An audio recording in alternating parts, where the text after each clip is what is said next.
Niki ilmu kelas hakikat di rumah balik. Rumah nggak ada salah paham gitu. Amal buruk itu banyak yang nggak ada. Amal baik itu ada tanpa kita mengamalkan. Ini rumah sekali sampean salah paham bahaya. Misalnya begini, sampean saya beri contoh. Ada orang mengatakan Isa itu Tuhan. Hakikat Isa Tuhan itu ada enggak? Enggak ada kan? Batu Tuhan juga enggak ada. Terus kita dalam hidup misalnya bergantung uang, bergantung fasilitas duniawi. Sebetulnya hakikat makan makanan, minuman bisa menopang kehidupan kita ya udah ada juga. Karena makanan itu ya makhluk yang fana. Ilmu yang diciptakan manusia itu ya makhluk yang sama-sama fana. Yang hakikat ada yang tidak mungkin hilang abadal abad selamanya lama, meskipun nanti setelah akhirat selesai pun itu hanya la ilaha illallah, bahwa yang berperan, yang aktif, yang al-fa'ilul mukhtar, pelaku sejarah, pelaku apa saja hanya Allah Subhanahu wa ta'ala. Sehingga kenapa ini kelirunya orang Khawarij? Sehingga kenapa orang yang dalam hidupnya pernah meyakini la ilaha illallah secara ikhlas dan benar. Saya ulang lagi. Satu kali pun orang dalam hidup pernah meyakini la ilaha illallah secara ikhlas dan benar. Itu mbok atusan taun ning nggone neraka, tetap nanti itu masuk swarga. Mergo kebatilan yang ia lakukan itu dianggap tidak ada. Kenapa dianggap tidak ada? Memang hakikat kebatilan itu tidak ada. Yang ada adalah la ilaha illallah. Itu enak nglakoni barang batil. Barang batil itu tidak ada. Makanya disebut dalam Quran qul ja'al haqqu wa ma yubti'ul batilu wa ma yu'id. Yang ada di dunia dan akhirat itu hanya barang hak. Yaitu Allah itu wujud, Allah itu pemeran utama, Allah itu segala-galanya. Lainnya itu barang batil. Barang batil itu barang yang enggak ada tapi oleh manusia yang salah dianggap apa? Ada. Nah, sehingga barang batil ini sekali Allah menghendaki kalimat la ilaha illallah itu sampean baca secara ikhlas. Itu barang-barang batil yang pernah kita lakukan itu otomatis hilang. Tanpa dihilangkan pun barang itu tidak pernah ada. Itu disebut barang nopo? Disebut barang nopo? Batil. Makanya di sebagian ayat disebut bal naqdhifu bil haqqi 'alal batili fayadmaghuhu fa idza huwa zahid. Niki ilmu kelas tinggi. Sehingga kenapa orang-orang kafir yang menyembah batu, menyembah Isa nanti masuk neraka? Sebetulnya Allah itu memasukkan mereka ke neraka itu hanya karena Allah ingin bilang gini tok. Sudah ya kamu di neraka saja. Kamu kan menuhankan batu, menuhankan Isa, ya silahkan minta tolong Tuhan kamu, itu saja. Artinya andikan mereka betul-betul yang dituhankan itu Tuhan, Allah juga senang. Kalau itu menjadi rival, dia menjadi rival Tuhan maksudnya, yang bisa menselamatkan. Niki rungokno nggih mumpung sampe rong ning akhirat. Mboten niki ijazah kula nu mujarab tenan. Kata Imam Ghazali kula nu jeling tenan. Kenapa Imam Ghazali disebut Hujatul Islam? Sama nak kepen syukur iku gampang. Duit ra duwe, utang wakeh, jatuh tempo, bojo wani, anak kecewa di bapak kowe, terus mentek ngamek kowe. Niku jari Imam Ghazali kena sekarang ana nikmat moro kuburan. Moro kuburan terus kamu berkeyakinan bahwa semua yang sudah mati itu sangat-sangat berkeinginan hidup meskipun hanya 1 jam. Wong sak donya mulai Nabi Adam nganti saiki kabeh berharap dihidupkan lagi meskipun 1 jam karena ingin membenahi kalimat tauhid la ilaha illallah. Lah kowe iku jek urip. Kowe iku jek urip. Berarti wong sak miliar-miliar sing wis mati iku iri mbek kowe mergo kowe jek urip. Nah, berarti terus gue syukur, ya Allah, apapun masalahnya di dunia saya ini hilang semua, mergo kula ijek urip. Kula baleni malih. Dengan demikian kowe muni alhamdulillah aku fasih. Piye wae kowe iku duwe nikmat rupa-rupane urip yang sangat diingini oleh Firaun sekalipun, oleh Namrud, oleh Qarun, orang-orang miliarder dulu, itu sangat berkeinginan sing jenenge urip.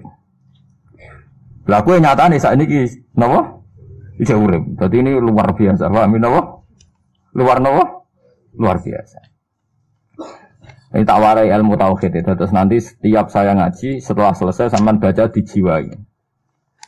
Sebab itu ketika orang kafir dimasukkan neraka itu sebenarnya Allah itu Hanya bilang gini, wakilat usyrakaakum fada'auhum falam yastajibu lahum wa ra'awul adzab.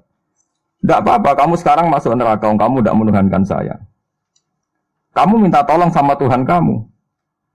Nah, ketika demikian kita pernah menuhankan yang paling ekstrim tentu menuhankan Yesus atau menuhankan batu, menuhankan dewa-dewi. Atau mungkin Tuhan di bawah itu ya kita menuhankan uang, menuhankan sebab, menuhankan jabatan macam-macam sehingga mengalahkan Tuhan sejati Allah. Terus mereka minta Tuhan-Tuhan itu supaya menolong.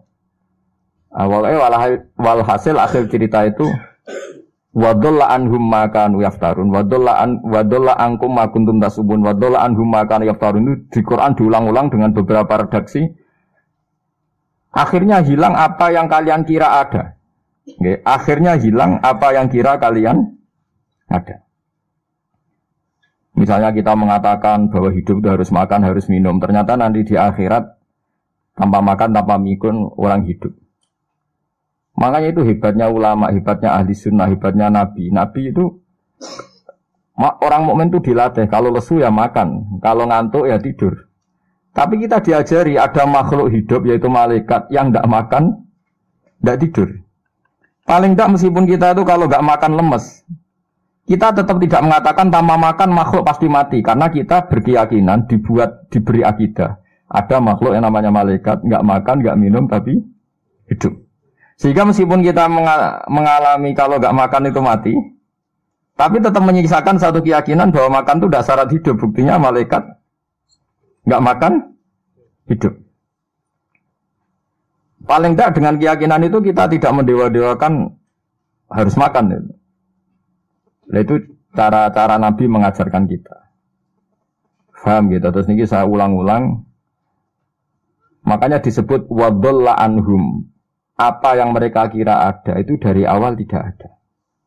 Ya, apa yang mereka dikira ada nanti di akhirat tidak ada. Lah sing ada itu tetap nopo alhamdulillah. Makanya ketika nanti orang masuk surga da'wahum fiha subhanakallahumma wa tahiyyatuhum fiha salam wa akhiru da'wahum alhamdulillahi rabbil alamin.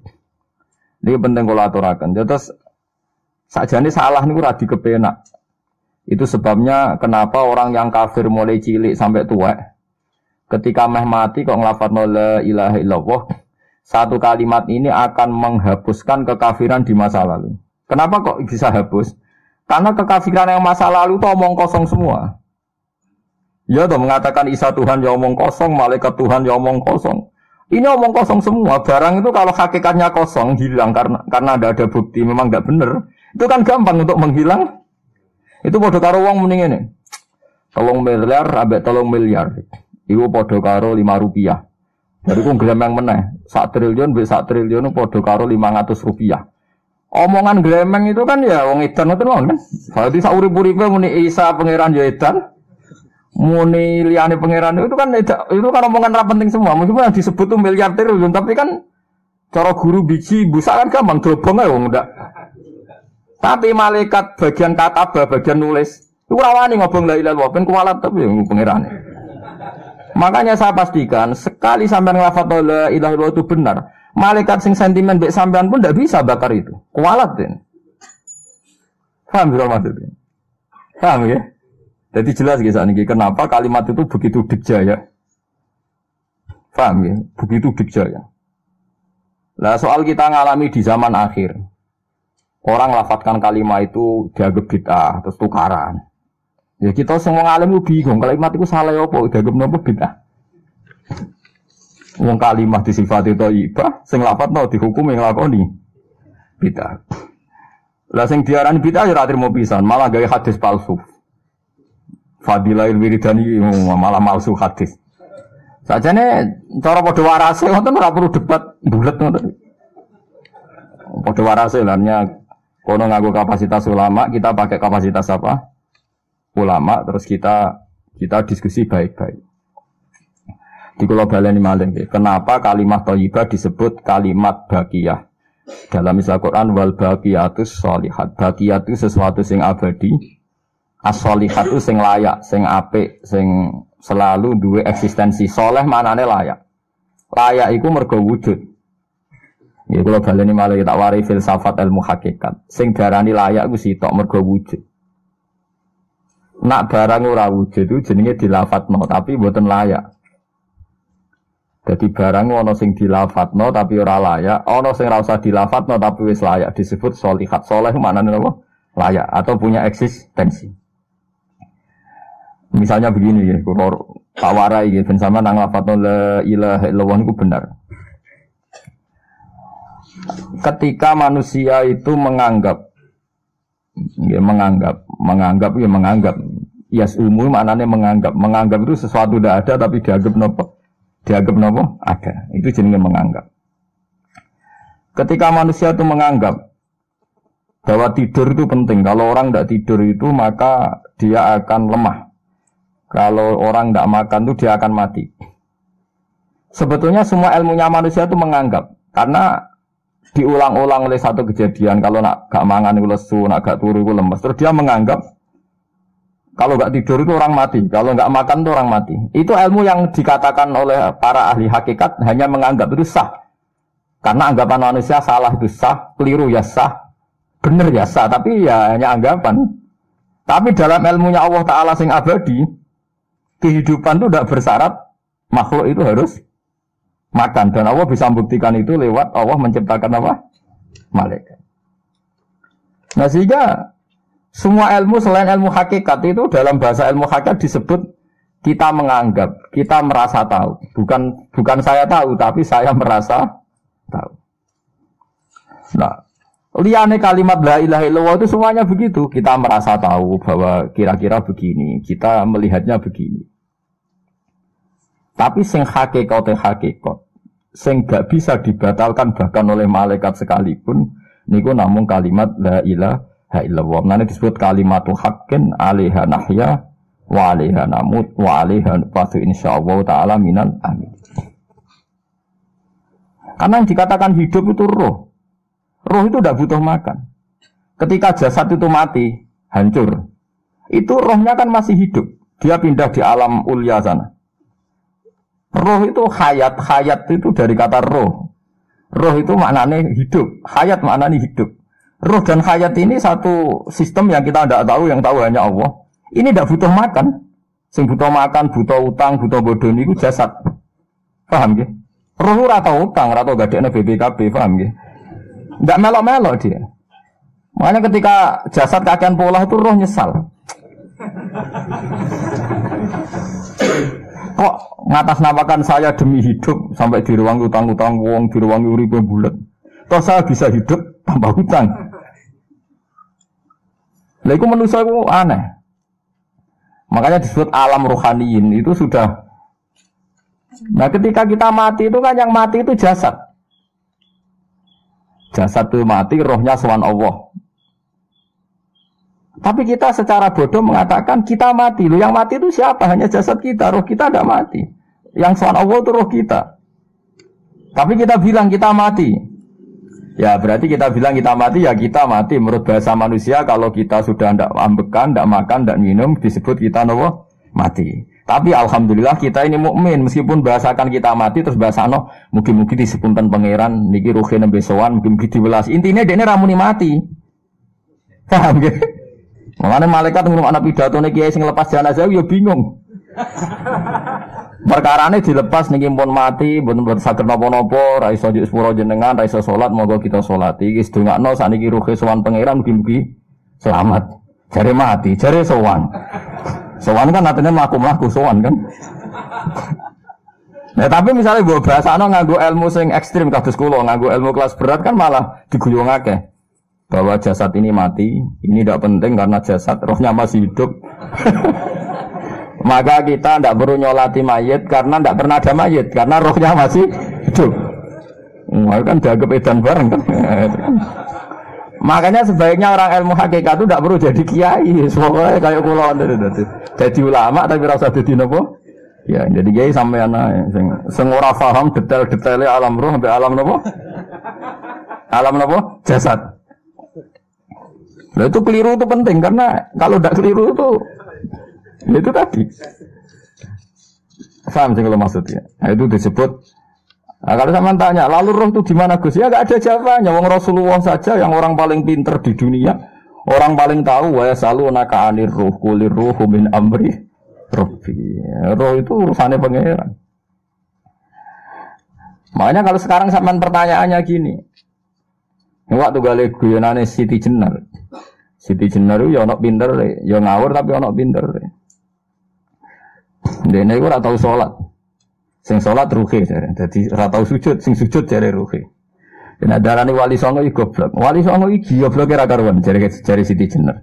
Wong kon salat, bathuke nganti ngecap jare Siti Jenar. Lah nek sing ngecap bathuke sampean fisik iku hancur, pas ketemu Allah seksine apa? Jare Siti Jenar ke jalan ketemu pintu. Kok jasad kita ini hancur. Misalnya kayak ngandalo batuk ngecap, jasad ini kan hancur. Sing mbok sowan pangeran rohem. Roh iku wis kon sujud ae ora usah awam. Ana akhire nak wae salat terus meneng ae jare wis salat. Sing ado teng pintu-pintu ni. Nah sing syariat terangno ora iso. Rata-rata kiai syariat kan ora pinter hakikat.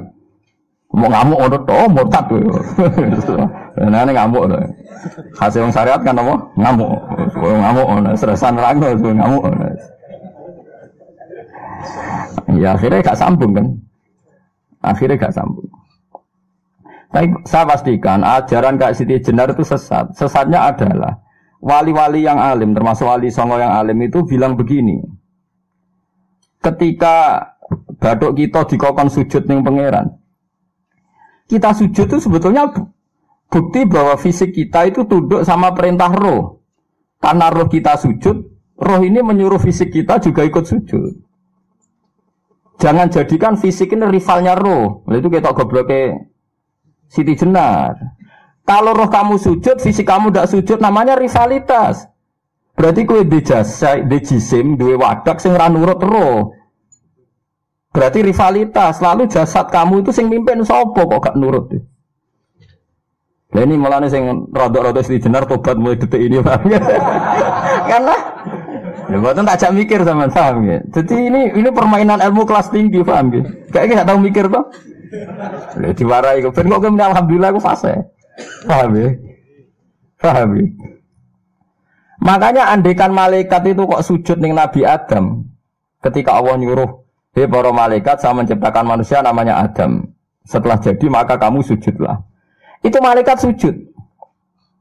Sujudnya malaikat bukan karena nganggap Nabi Adam itu Tuhan atau makhluk yang istimewa, enggak. Karena perintah Allah disuruh sujud. Malaikat enggak perlu tanya maknanya sujud ke Adam itu apa, enggak perlu. Pokoknya karena Allah nyuruh ya sujud. Paham ya? Setan pakai rasional. Ngapain sujud Adam? Musuh bodoh-bodoh makhluk. Mulane ana aliran sing sesat malah darani malaikat sama iblis itu tauhidnya tinggi iblis. Karena malaikat diuji disuruh sujud sama Adam, makhluk mau terjebak dia sama permainan Tuhan. Apa itu? Cari malaikat terjebak tes-tesane pangeran. Iblis luwih pinter perkara nek ora gelem sujud. Berarti dekne mau gelem sujudnya namun kalian Allah. Lha kok ono sesat kok. Wong kok nganggur nganti ngono, maksudnya mikire kok ngono. Mulane sing do diutang dosa luwih apik timbang sing dipikiran ngene iki, paham ya? Paham ya?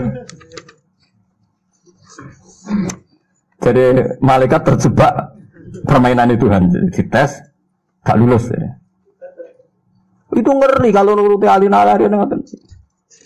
Yang benar adalah setan itu dianggap keliru. Karena dia tidak punya otoritas pikiran. Dek ini ora wujud, hakikate setan malaikat gak wujud, wujudnya diwujudno Allah. Nak wujudnya diwujudno Allah, apa wae sing dadi dawuh Allah kudu sami'na wa ata'na. Karena dia tidak bisa menjadi rival Tuhan. Makanya kalau kita diperintah Allah langsung lakoni, gak usah gawe rivalitas. Mulai bari basane ke kon mangan wis sareng nek Allah ngutus mangan wis mangan ae. Nang kok wargen begitu wis pokoke mangan.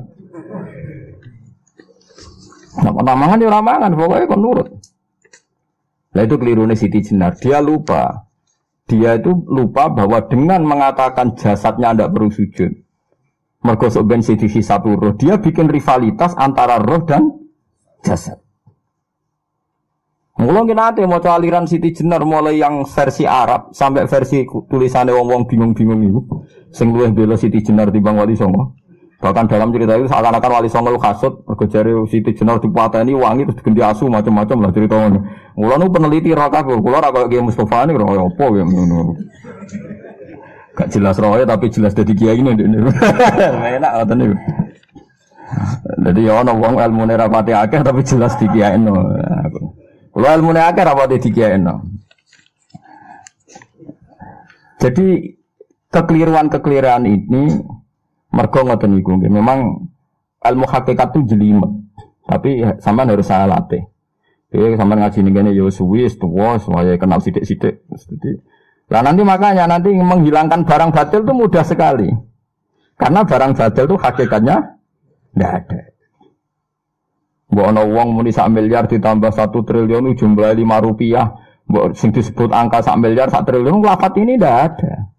Nggih lafaz ini ndak ada, fakta ini ndak ada. Makanya disebut di Quran iyaquluna illa kadzib. Sebagian Quran istilah lebih ekstrim. Kaburas kalimatan takhruju min afwahihim. Kalimat itu menjadi besar karena ada yang melafatkan, tapi kalimat ini tidak pernah menunjuk hakikat. Nggih to, misale wong nyebut iki geni, wong iki HP kok diarani geni, itu pernah ada kalimatnya tapi tidak ada faktanya. Ini batu disebut itu Tuhan. Yang benar itu batu, disebut Tuhan itu kan kalimat sing ada kalimatnya tapi tidak ada faktanya. Paham ya? Ini disebut kaburas kalimatan sing takhruju min afwahim. Terus iyaquluna illa kadzib. Mereka hanya ngomong secara dusta. Sebetulnya kalau barang hakikat itu tidak usah diomongkan, itu di kalimatu haqqin 'alaiha nahya wa 'alaiha namut wa 'alaiha nufasu insyaallah taala minal amin. Tapi kalau kalimatul batil kalau enggak diomongkan enggak ada yang ngomong. Karena harus diomongkan, itu pun enggak menunjuk apa? Enggak menunjuk apa? Hakikat. Lah semua manusia itu ngomongnya itu rodok-rodok ala zamihim sesuai klaimnya. Mulane omongane sampean bingung nama malaikat. Saya jamin, mungkin sampean kenal malaikat atau sekolah niku malaikat sambat tenan mbok omongane sampean. Kondak gimana coba? Kita bilang saya ini kaya, baru punya uang banyak kaya. Malaikat sing nyekseni kekayaane Allah janggal kere kok muni sugih. Terus kowe muni saya ini orang kuat karena saya presiden Amerika, saya presiden Indonesia orang kuat. Kita pun sebagai kiai bilang Jokowi itu orang kuat, presiden itu orang kuat. Malaikat sing roh langit bumi, sing roh Allah, dijayane Allah, pemene malaikat Israel. Mangkel sak boleh ana bahasa kuat. Ah semane tak protes ber kok iso muni kuat itu kuat apa nih? Jadi bahasa manusia itu membingungkan semua. Coba Anda jadi malaikat Israel, terus ana wong peteta-petete muni kuat. Kuat temen ning ndi tak pites setiap saat iku. Jadi bahasa manusia itu membingungkan semua. Makanya malaikat itu kuat yang uang ngomong gak jelas. Nah, makanya mereka nggak dianggap temannya malaikat. Karena tidak wali, dia tidak tahu ilmunya malaikat. Lah wali itu tidak pernah terjebak omongan itu. Disebut ala inna auliya Allah ila khaufun alaihim. Walaupun sampai disebut nanti di antara khasi wali itu kalau meninggal tatanazzalu alaihimul malaikatu alla takhafu wa la tahzanu wa absyiru bil jannati allati kuntum. Terus malaikat-malaikat yang di langit semuanya bilang pada wali ini nahnu auliyaukum fil hayatid dunya wa fil akhirah. Saya ini mitra kamu, saya ini teman kamu baik zaman kamu di dunia maupun di akhirat. Karena bahasanya wali dengan bahasa malaikat itu sama. Enggak pernah merasa kuat, enggak pernah merasa hebat karena malaikat itu tahu yang hebat itu Allah, tahu betul dia. Apalagi temannya Israel tahu betul. Paham ya? Wali yang meniku bahasa disiga sambung. Disebut nahnu aulika agak tahu tuh paham Quran kados kula. Lah mulane ngaji. Wis kerepean lah pokoke paham. Lah bahasa manusia enggak wali itu bingung karena malaikat karena tadi kita bilang presiden itu orang kuat. Ini orang kuat. Padahal malaikat yang bagian mitosnya Allah ini janggal, kuatnya nang ndi. Apalagi malaikat yang nyekseni alam malakut, alam ning langit. Lah sampean saiki wis sinau planet mawon lah. Planet Mars itu kayak gini, Platurus gini. Delok bumi planet paling kecil. Wong bumi planet paling kecil kok penduduknya paling kuat tuh piye kamu sih? Paham ya? Wes bumi paling kecil digoni wong miliatan. Terus untuk mau sepiro? Mau untuk kok terus kuat itu kuatnya nih? Nanti. Berarti sampean membahasakan orang kuat yo gak sido bener.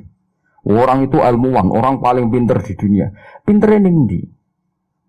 Misalnya yang ngerasa pinter karena ini bisa menemukan komputer, bisa menguasai sak dunia, peneliti, handal ngene-ngene jare malaikat. Umpama ke roh ilmu sak bumi ku rong roh Mars.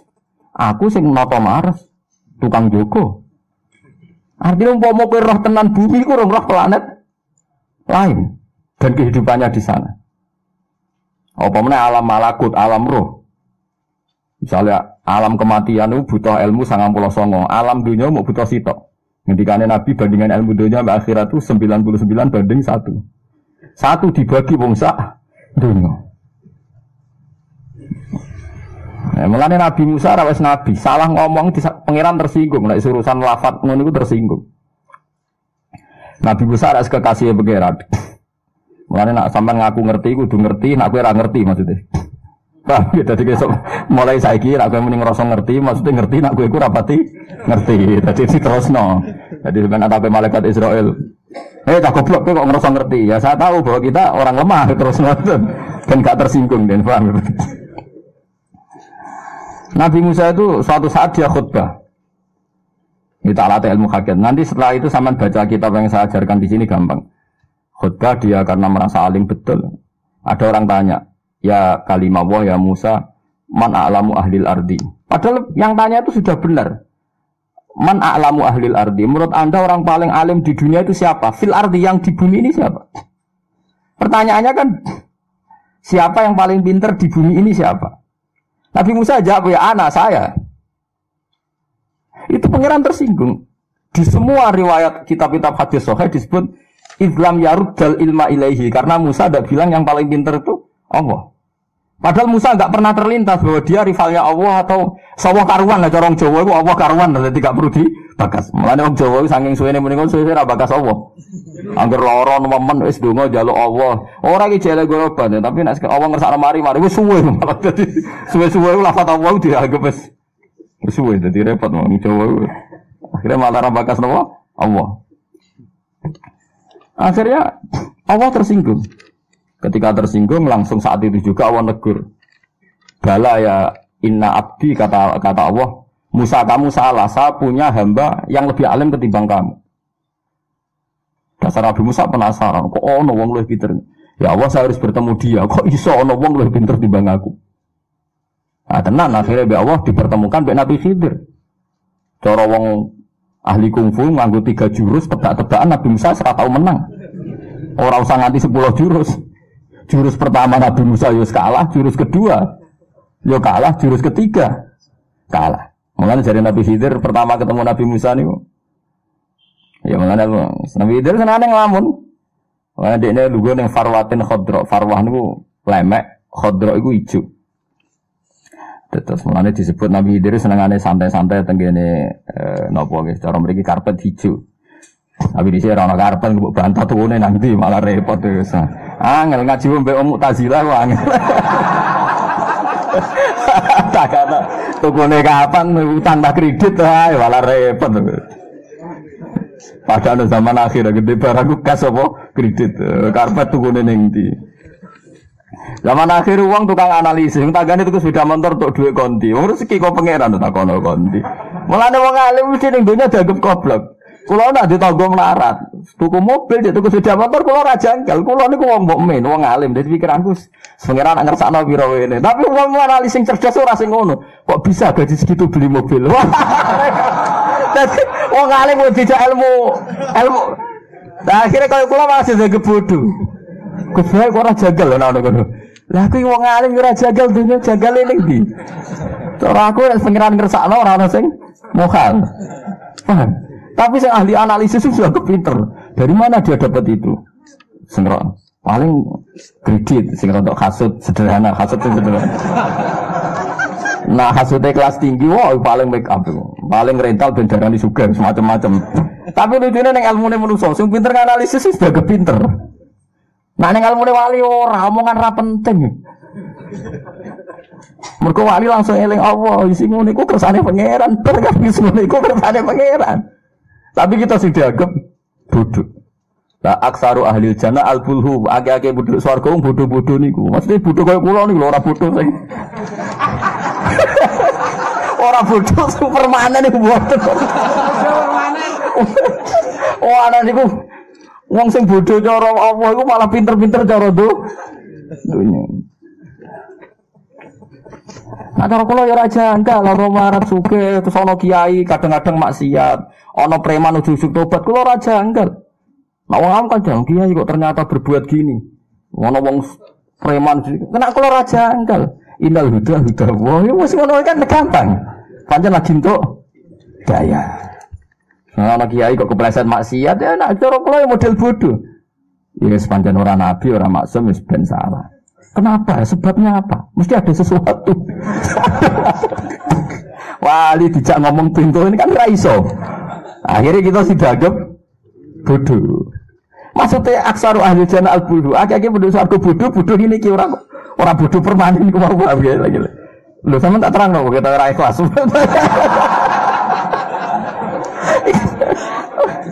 Wah, dijak dadi wali ra siap sampean dijak. Nah ya. Nabi Khidir barang lugu-lugono Nabi Musa salam. Assalamualaikum dari Nabi Musa. Nabi Khidir gak langsung jawab. Wa an nabi ardi assalam. Mosok ning kene ana salam. Maksudnya dekne kan nyongkone urip dhewean mbek pangeran kok ana salam sapa manusa iso ketemu aku. Ayo dhewe yo kacau. Ati ora asik dijawab. Sopo. Tapi wajar apa iku mau karena ini permainan kelas 3 tebak-tebakan iki. Tapi kacone Nabi ge melok-melok Nabi ku ya. Wis ora ono sing bener, critane kono wis ora ono sing bener, yen digawe pangeran membolak-balikkan akal. Lah ora bolak-balik akal gimana? Iki ilmu wali, sampean ora usah anut, ora makome. Nah aku lah, sampean aja melok.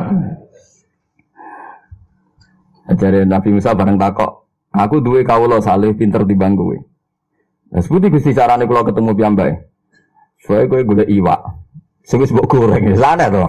Iwak sing wis mbok goreng ada miktal itu orang mriki. Apa den? Kantong ya? Kepes apa? Ya kepes ya, kepes. Wis digoreng. Yes, lah titenane seputi Gusti jare pangeran dawuh pangeran. Ya anggere iwak wis mlayu ya iku ning kono Nabi Khidir. Akhirnya Nabi Musa wis Nabi Bani Israel kan gua ya semua ning tinggon Nabi Bani Israel gak iso den laku-laku dhewean gawe pengawal dene. Jenenge Yusha bin Nun ning Quran disebut Fatahu. Niku jenenge sinten Yusha bin Nun. Dari bahasa Israel jenenge Yosua. Yosua dan Yalu jeneng muslim, tapi sing wani nganggo wong Kristen. Yosua ini Yusha bin Nun. Wis jam laku-laku. Jam laku-laku Nabi Musa itu kacau tenan. Ora kacau piye? Dekne wis didhawuhi pangeran, alamate Nabi Khidir iku nak iwak iku wis urip mlayu, iku alamate ketemu. Lho malah dekne ilang iwak iku perkarane suwaye sarapan. Lho tiga alamat gak wis dipangan. Paham ya? Dadi dekne bareng semlaku kesel lesu iku. Sak cara kula ngundang Mus, juga misale ngundang terus. Iki suwaye lesu. Mangan. Dadi Nabi Musa wis dipermalukan wong iwak iki tiga alamat kok malah dekne ilinge perkara apa dipangan. Wis kacau loh, maksudnya wis kacau, wis cara langkah banyak sang salah.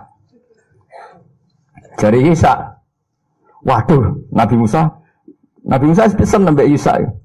Nabi Musa kan lucu, dia kan gawa iwak. Nak iwak iku berarti alamat, iku ana Nabi Khidir, malah kan gawa uang, rumah-rumahnya Isa. Misalnya kan gak fair, malah ngongkon uang.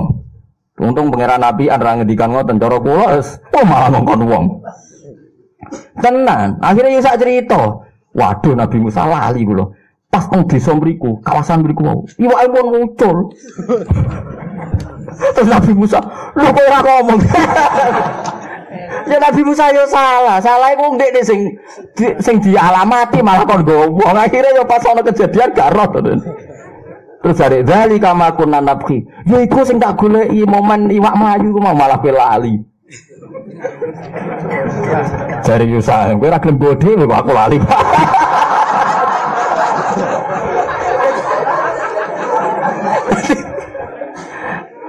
Berarti sokan yang ilmu hakikat terus cara syariat itu dijungkir balikkan, paham? Cara syariat terus. Nah, akhirnya balik nah deh. Fartadda ala asa rihima. Manane balik neh. Bareng balik iwae silang. Iwae silang. Tapi Nabi Musa kan mengalami 3 kesalahan, tapi kesalahannya Nabi ora maksiat lho nggih mboten. Kesalahannya 1, wong iwak digo alamat kok malah ilinge mergo digo sarapan. Wong dene iku dikai alamat malah kon gowo wong. Jadi ada banyak kekacauan. Ane bar ketemu Nabi Khidir, ya Nabi Khidir ngendikano assalamualaikum dan ini gak gangi jawab. Tenane jare Nabi Khidir cara Jawa tenane. Ana Musa, aku iku Musa. Nabi Khidir takok ini hadis oke. Musa Bani Israel. Jadi antar Nabi terkenal meskipun tidak pernah ketemu itu populer karena sama-sama di alam langit itu orang-orang populer. Tidak seperti sampean gitu gak ada datanya di itu kalau Nabi Khidir tahu, maksudnya daftar wali sekarang siapa, orangnya siapa tuh tahu dia. Tapi kalau orang-orang tidak penting tidak tahu dia, karena ya nggak masuk apa. Iya, orang muktamar ada ID. Kalau masuk. Oh kok sampean barang ketara ketemu Nabi Khidir tak kok, man anta itu ruwet lah. Iki sapa, ono wong koyo kowe ngono tak kok. Nah itu Musa Bani Israel dari Nabi Sanaam. Terus ya saya Musa Bani Israel. Dari Nabi Khidir, ono apa kan? Saya ini disuruh Allah belajar sama kamu. Karena katanya Allah, saya ini banyak ilmu yang saya tidak tahu. Nabi Khidir ngendikannya datar ya. Ya biasa standar aja. Kue de ilmu sing aku ra roh, aku de ilmu sing kue ra roh. Jadi Allah mengajari ilmu yang pada kamu yang saya tidak bisa, mengajari saya ilmu yang kamu tidak bisa. Nabi Musa wong Israel, yo ora sing kowe iso kudu aku iso. Sing gak trimo. Sing aku ra iso sangka kowe kudu aku iso. Maksudnya kowe ra iso ilmuku luas, penting aku iso ilmumu. Wah tetep mau kalah deh. Nabi itu jaga sok, ora level lem. Paling kowe berontak tok aja. Paling kowe berontak tok. Jadi fa'inat tabatani falatas alni ansein. Pokoknya aturan pertama, setiap saya mengutarakan satu ilmu kira oleh takok. Nabi Musa semuanya oke, nggak usah tanya saya. Tenan bareng ketemu di pulau-pulau kecil gitu, karena pertemuannya di laut. Pokoknya ada pulau-pulau kecil yang antar pulau itu kalau penyeberangan harus pakai apa? Perahu. Ketika Nabi Khidir ngomongnya piye ora jelas, Nabi Musa dirapati paham. Pakai omong-omongan ambek sing tukang napa rental perahu niku. Saya usume napa rental. Yang jelas disewakan memang pakai ujrah. Jadi uang komersial wis kunane kuno. Nah sing rental mobil wis monggo mawon riyen-riyene iku wis wong iku anak gratis wabot nang gampang wis kunane kuno niku. Diomongi terus sesuai Nabi Khidir dimanggakno monggo. Sampean saya antar ke pulau itu ndak usah bayar. Itu Nabi Musa terakhir pokoknya krungu enggak apa-apa sampean saya antar enggak usah bayar. Iku cek eling ya kata enggak usah bayar kuwi eling. Bangsa gratis wilingan manjen mare itu. Bareng di tengah pulau itu, di tengah laut itu. Nabi Khidir ngambil salah satu lauh. Lauh itu blabak. Blabak dicoplok, judar. Oh, Nabi Musa protes. Nabi Musa protes. Apa kan pertama ketemu kan hatta idza raqiba fis safinati kharaqaha qala akhraqtaha litukhriqaha. Khidir karepmu piye? Perahu kok mbok jebrol kok ngisor, ndi jebrol ngisor. Engko kira tenggelam. Pertanyaan Musa itu aneh dalam dunia hakikat. Bagaimana mungkin tenggelam dikaitkan mbek perahu jebrol? Al-amru biyadillah, ora ono kaitane bae jebrol ambek tenggelam. Itu bahasa yang aneh di alam ilmu hakikat. Oh Nabi Khidir melaku ning laut ya biasa tanpa perahu. Nah, jadi aneh cara Nabi Khidir. Aneh bahasa ini aneh.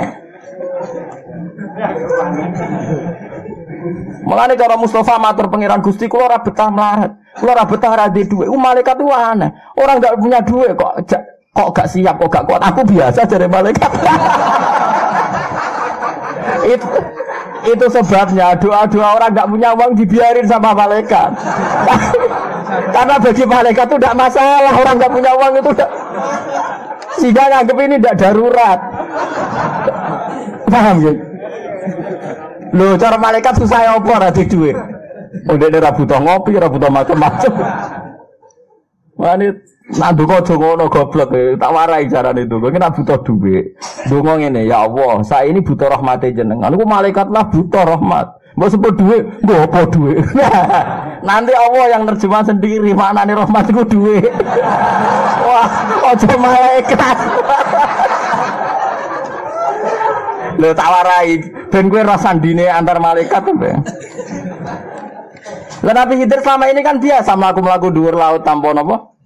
Perahu. Kono trimo tadi apa? Blabak nggih. Papan dicoplok sitok. Kok terus protes, "Akhorok tahali tuhriko." Alah kowe kok aneh. Perahu enak-enak ditumpaki nggih mbok jebol, kok tenggelam piye? Bareng dicoplok tenan, enggak setetes air pun masuk. Nabi Musa bareng delok. Loh kok gak masuk blas banyu?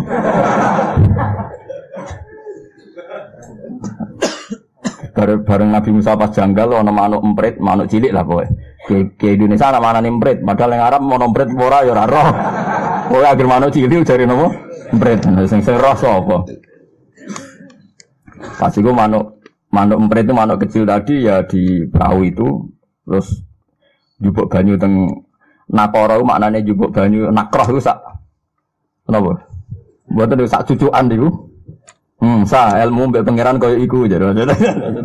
Ilmune manusa sak donya iku dibanding ilmune pangeran kaya lautan dibanding sak nakroh sak cucukane manuk. Iku dibagi wong sak donya. Termasuk kaya kowe ra rowan ngene iki jare ngono. Oh, poet. Akhirnya Nabi Musa taslim nyatane iku dicoplok ya ora perahu banyune ora piye. Terus Nabi Khidir ngelingno. Kamu gagal perjanjiannya kan tidak boleh tanya. Kamu tadi sudah tanya.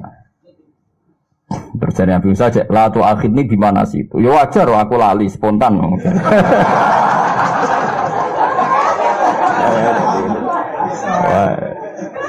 Akhirnya karena Nabi Khidir ya masuk akal kan, wong spontan kan wis dadi watake Musa kan temperamental ya dimaklumi. Ya sudah nanti kalau ada gitu lagi jangan tanya. Ya, sampai ada 3 kejadian di mana lala Nabi Musa itu tanya terus. Nah ini kira-kira gambarannya seperti itu. Orang di ranah ilmu hakikat itu dengan bahasa manusia itu nekab. Mungkin bahasanya sampai itu natnun. Kalau dalam bahasa hakikat bahasa itu menjijikkan. Muntin itu bau sekali. Bagaimana bahasa kita ini tidak bau? Karena kita melafadzkan lafadz yang salah. Kita bilang presiden itu kuat, itu orang kuat, orang hebat. Bagaimana mungkin bagi orang hakikat yang hidup di depan Allah dan merasa semuanya di depan Allah, semua kendali Allah, terus ada selain Allah dikatakan hebat, kuat. Sehingga mereka itu ya sih bingung, roh bahasane manusia itu bingung. Mulane saat ini nak sampean terpaksa muni presiden itu orang kuat, terpaksa itu orang hebat. Ya hebat orang manusia ndak sepiro, terus ane ning ati ngono. Ning kok tak imane kan. Maksud kamu apa? Kok bilang presiden itu hebat? Maksudnya gini lho, cara manusia. Lah cara manusia itu salah, sebenarnya cara Allah. Keceplosan malaikat bukan terangkat jadi nanti daripada kok dimaki-maki malaikat. Lah di sini ini pentingnya ngaji Quran. Quran mengingatkan manusia itu bahasanya bahasa zakmiyah, dikira, kita kira. Selain menyangkut la ilaha illallah, ilmu manusia itu dikira. Kalau hakikatnya hakikat ya tadi la khalqus samawati wal ardi akbaru min khalqin nas. Makanya disebut Allahu Akbar. Makanya kita sholat, setiap sholat kita mengkafaroi semua kesalahan bahasa kita. Salah ora kudu zina, ora kudu maling. Salah bahasa itu dieling-eling mbek pengen darani presiden orang kuat. Lah mulane termasuk sholat itu ngafaroi kesalahan ini. Terus kita bilang kalau sholat Allahu Akbar. Setiap takbir intikal ya kita bilang Allahu Akbar. Paham ya? Jadi tanda anil fasa wal mungkar barang yang menjijikkan, termasuk fasa itu termasuk omongan-omongan memuji makhluk yang berlebih. Napa berlebih? Dulu Namrud itu dikatakan orang kuat karena dia raja diraja Namrud itu. Sampai Ibrahim itu ngelawan Namrud itu putus asa, saking kuatnya Namrud. Dan orang bilang Namrud itu orang kuat. Tapi neng langit itu janggal, Namrud kok kuat-kuatnya ning ndi? Akhirnya Allah nggak pertunjukan ini. Matine Namrud itu dileboni nyamuk. Sing sayape ilang sitok, ora nyamuk utuh. Dadi irunge dileboni nyamuk, sing sayape mau karek sitok. Mlebu ning irome Namrud terbesem ayam ning gone utete Namrud. terus bertelur ning kono dadi kuman mati. Mergo Allah iku tersinggung mosok demo Namrud dipateni Jibril. Kok pamane kuat musuh kuat. Jadi gue ngelecehna Namrud tuh apa orang ngutus Jibril, orang ngutus Israil, mau ngutus nyamuk. Coba sekarang, apa hebatnya presiden, hebatnya manusia yang katanya profesor, katanya doktor, katanya wong alim, katanya kiai. Mati terima kena TBC, cokot nyamuk, dicokot ulo sing gak berakal jari ini. Betapa hinanya kita, berapa lamanya kita ini mati oleh makhluk yang katanya tidak punya akal. Nanti kita dipateni Israel itu keren, karena dia kuat sekali, sehingga kita tidak bisa melawan. Nanti kan jebuk Israel, mus alhamdulillah, sing jebuk aku kok malaikat keren, kuat. Mergo pengiran aku ben ngelecehna manusa sing jebuk ora kon Israel ngongkon napa? Nyamuk kaya kasusnya Namrud niku. Artinya ketika Namrud dibahasakan orang kuat, malaikat semua janggal kan? Karena ternyata Namrud bisa dikalahkan oleh nyamuk. Nah itulah bahasa-bahasa manusia sing gak sambung ambek bahasa alam nopo malah malaku. Nah tapi karena kita ini manusia, itu salah-salah ngono wis muga-muga disepuro pangeran. Ya la tu akhidna inna sina nopo awahtona.